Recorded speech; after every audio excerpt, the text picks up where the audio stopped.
Assalamu alaikum dostlar, assalamu alaikum at suyucular, görmanlar, bizde qo'llab turgan jigitler. Bugün 12 avgust. Xudo xolasa bozor urg'onda 5 jon aka beri. Jon aylı. 5 jon. Jon ayılına geldik. Jon ayıldan bir özü kichinaga bo'lganmen o'ta tosh, o'ta qattiq otgan. Men telefondan, sizlar telefondan ko'rib sindab turinglar men.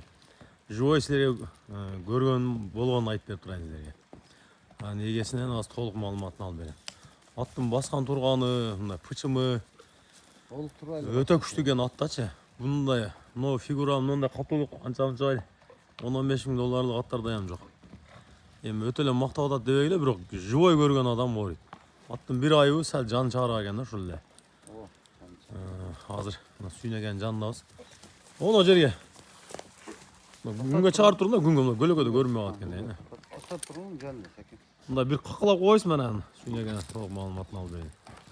Tarab turlar yigitlar. Günde laf qaqpayla oldu. Düğün çıkıdayn dep ha. Ha, öte qatı ekan. Bunda sürüp ketdi, baringda odatlari yo'qmi? Qandaylar yo'q. Tarbiyasi o'ta kelgan otgan ha. Ko'krak, mo'yin, bosh, maşallah. Bunaki orqaga Alik onovi Lala palvonning qo'yon degan ot bor aka, xuddi shunchalik shunday otlar. Günge oldu. Ha, bol taqbaylar, qiynaylar bor. O'sha qo'yonni ko'rgilar, shuni ko'rgilar bunaqa. Ondan ham tez ekan biroq unchi. Şu gelken 5 ol yaxshi. Zo'r aka. Ular meni tugu Qizilqadan geldi.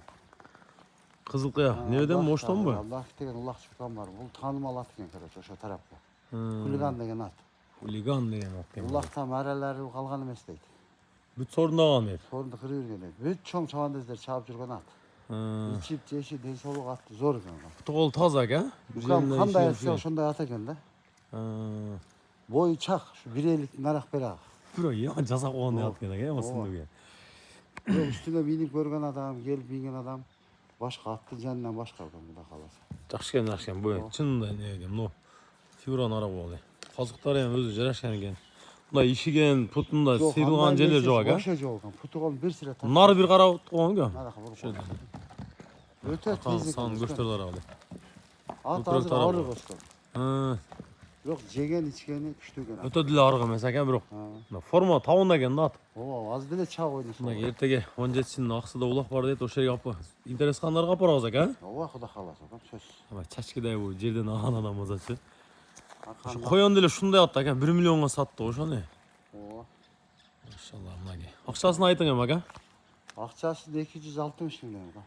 260 ming so'm sodalash yo'li bor aka. Sodalash yo'li bor. Bunaga qizilqiyalik palvonlar, xuliganni tanigan bo'lsanglar, bunaga kommentariyaga bo'lganday yozib ketesizlar. Bunaga. Bunun bir ukam var Tilek degan. Ha. Oşo hem nomuru dili var. Oşo özü çaldı. Bu tügü Tilek'ten çıkan eken o Raşit'tin Ağcalı'nın balası da oşo aytıyordu. Ha. Raşit'in Oşo'nun Ağcalı mı? balası eka, men satkam, men atım, öte zor ataka dep çıktı. Tügü oşondan ketken eken buna. Uçkundan. Uçkundan bulu Tilek. Aa, maşallah bunaga. Söyleştiram o Raşit'e ben nomurunu verem. Soralı öğretirken. Bo'ldi aka. Bunaga sodalash yo'li bor ekan, suynaga jengil sadat. 5 aslı, yaşını ayttık. Yaşı 5 asli, boy 1.50 plus minus kan aka. O 1.50 alıyorsun. 1.50 ekan. Soğaylık sındı öte kuchli ekan. Qo'yon shunchalik at bo'lgan, to'yga uloq olganda o'ta qattiq qochganda. Bul dele ondan kam emas o'shacha da. Ha, biroq pichim ondan kuchli ekan biroq qo'yonda. Üstleri hem tolu, eskam sizde olgan. Sodan ardı bersin aka.